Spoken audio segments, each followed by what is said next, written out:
ಕರುನಾಡು times ಚಾನೆಲ್ನಲ್ಲಿ ಸುದ್ದಿ ಮತ್ತು ಜಾಹೀರಾತು ನೀಡಲು ಈ ನಂಬರ್ಗೆ ಕರೆ ಮಾಡಿ.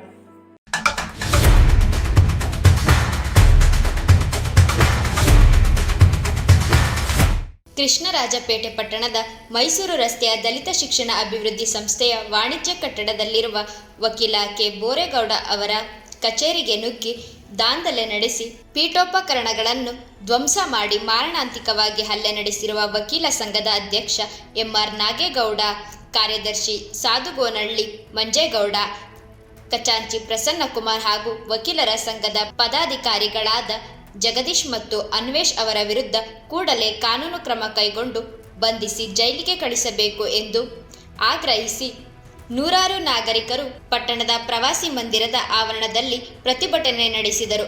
ಗವಿರಂಗನಾಥ ಸ್ವಾಮಿ ದೇವಾಲಯದ ಆವರಣದಲ್ಲಿ ಗೂಡ್ಸ್ ಟೆಂಪೋ ಹರಿದು ಸಾರಂಗಿ ಗ್ರಾಮದ ಇಬ್ಬರು ಮಹಿಳೆಯರು ಅಪಘಾತದಲ್ಲಿ ನಿಧನರಾದ ಕೇಸನ್ನು ಪಡೆದುಕೊಳ್ಳುವ ವಿಚಾರದಲ್ಲಿ ನಾಗೇಗೌಡ ಅವರು ಏಕಾಏಕಿ ಬೋರೇಗೌಡರ ಕಚೇರಿಗೆ ನುಗ್ಗಿ, ನನಗೆ ಬಂದಿರುವ ಅಪಘಾತದ ಕೇಸನ್ನು ನೀನು ಏಕೆ ತೆಗೆದುಕೊಳ್ಳುತ್ತೀಯಾ?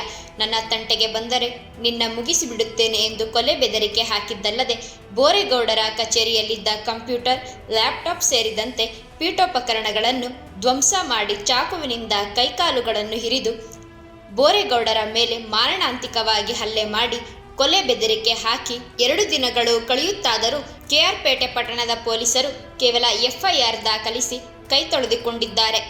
ಈವರೆಗೆ ಆರೋಪಿಗಳನ್ನು ಬಂಧಿಸಿಲ್ಲ. ಆರೋಪಿಗಳು ಕೆಆರ್ ಪೇಟೆ ಪಟ್ಟಣದಲ್ಲಿಯೇ ರಾಜಾರೋಷವಾಗಿ ಓಡಾಡುತ್ತಿದ್ದಾರೆ. ಇನ್ನು ಮಾರಣಾಂತಿಕ ದಾಳಿಗೊಳಗಾದ ಬೋರೇಗೌಡ ಪಟ್ಟಣದ ಖಾಸಗಿ ಆಸ್ಪತ್ರೆಯಲ್ಲಿ ಸಾವು ಬದುಕಿನ ನಡುವೆ ಹೋರಾಟ ನಡೆಸಿದ್ದಾರೆ.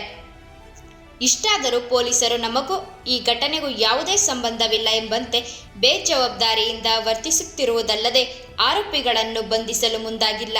ಆದ್ದರಿಂದ ಈ ಕೂಡಲೇ ಆರೋಪಿ ನಾಗೇಗೌಡ ಹಾಗೂ ಇತರೆ 4 ಆರೋಪಿಗಳನ್ನು ಬಂಧಿಸಿ ಜೈಲಿಗೆ ಕಳಿಸಬೇಕು. ಇಲ್ಲದಿದ್ದರೆ ನಾವು ಪೊಲೀಸ್ ಠಾಣೆಯ ಮುಂದೆ ಧರಣಿ ಸತ್ಯಾಗ್ರಹ ನಡೆಸುತ್ತೇವೆಂದು ಆಗ್ರಹಿಸಿದರು.